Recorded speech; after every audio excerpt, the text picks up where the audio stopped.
അമേരിക്കയുമായി പുതിയ ചർച്ചകൾക്ക് പദ്ധതിയില്ലെന്ന് ഇറാൻ വിദേശകാര്യ മന്ത്രാലയ വക്താവ് അബ്ബാസ് അരാഗ്ചി. നേരത്തെ ചർച്ചകൾക്കിടെ US നടത്തിയ ആക്രമണങ്ങൾ മറക്കാൻ കഴിയില്ലെന്നും വെടിനിർത്തൽ കരാർ നടപ്പിലാക്കിയതിന്റെ തുടക്കം മുതൽ തന്നെ അമേരിക്ക അത് ലംഘിച്ചുവെന്നും അബ്ബാസ് അരാഗ്ചി പറഞ്ഞു. US ഇസ്രായേൽ ആക്രമണങ്ങൾക്ക് മുമ്പ് ഹോർമൂസ് കടലിടുക്ക് സുരക്ഷിതമായിരുന്നു. സമുദ്ര ഉപരോധം ഏർപ്പെടുത്തുകയും ഇറാനിയൻ കപ്പലിനെ ആക്രമിക്കുകയും ചെയ്തു. ഇത് വെടിനിർത്തലിന്റെയും അന്താരാഷ്ട്ര നിയമങ്ങളുടെയും ലംഘനമാണെന്നും ഇറാൻ പറഞ്ഞു. പുതിയ ആക്രമണം ആരംഭിക്കാൻ അമേരിക്ക ആഗ്രഹിക്കുന്നുവെങ്കിൽ തിരിച്ചടിക്കുമെന്നും ഇറാൻ വ്യക്തമാക്കി. ഇന്ന് നടത്തിയ വാർത്താ സമ്മേളനത്തിലാണ് ഇറാൻ വിദേശകാര്യ മന്ത്രാലയ വക്താവിന്റെ പ്രതികരണം.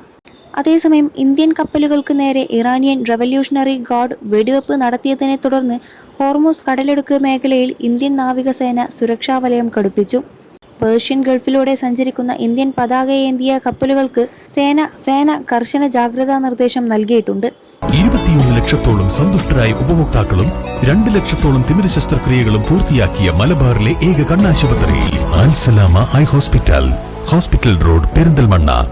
ഇറാന്റെ തന്ത്രപ്രധാനമായ ലാറക് ഐലൻഡിന് സമീപത്തു നിന്നും വിട്ടുനിൽക്കണമെന്നും നാവികസേനയുടെ നേരിട്ടുള്ള നിർദ്ദേശം ലഭിച്ചാൽ മാത്രം യാത്ര തുടർന്നാൽ മതിയെന്നുമാണ് പുതിയ അറിയിപ്പ്. നിലവിൽ ഹോർമൂസ് കടലിടുക്ക് കടക്കാൻ കാത്തുനിൽക്കുന്ന എല്ലാ ഇന്ത്യൻ കപ്പലുകളുടെയും സുരക്ഷയ്ക്കാണ് സേന മുൻഗണന നൽകുന്നത്. സംഘർഷഭരിതമായ ഈ സാഹചര്യത്തിലും 11 ഇന്ത്യൻ കപ്പലുകൾ ഇതിനോടകം സുരക്ഷിതമായി കടലിടുക്ക് മുറിച്ചു കടന്നു.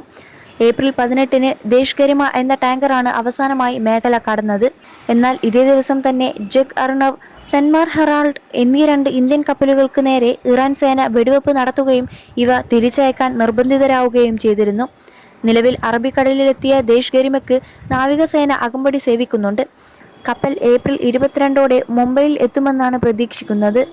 ഇറാന്റെ എണ്ണക്കയറ്റുമതിയുടെയും ഊർജ്ജ മേഖലയുടെയും കേന്ദ്രമായ ലാറക് ഐലൻഡ് ഹോർമൂസ് കടലിടുക്കിലെ ഏറ്റവും ഇടുങ്ങിയ ഭാഗത്താണ് സ്ഥിതി ചെയ്യുന്നത്.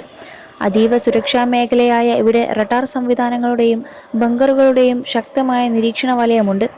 വേഗതയേറിയ ബോട്ടുകൾ ഉപയോഗിച്ച് കപ്പലുകളെ ആക്രമിക്കാൻ ശേഷിയുള്ള ഇറാന്റെ സൈനിക താവളങ്ങളും ഇവിടെ സജീവമാണ്. ലോകത്തെ എണ്ണ നീക്കത്തിന്റെ 20% കടന്നുപോകുന്ന ഈ നിർണായക പാതയിലൂടെയുള്ള യാത്ര ഇപ്പോൾ അതീവ അപകടകരമായി മാറിയിരിക്കുകയാണ്.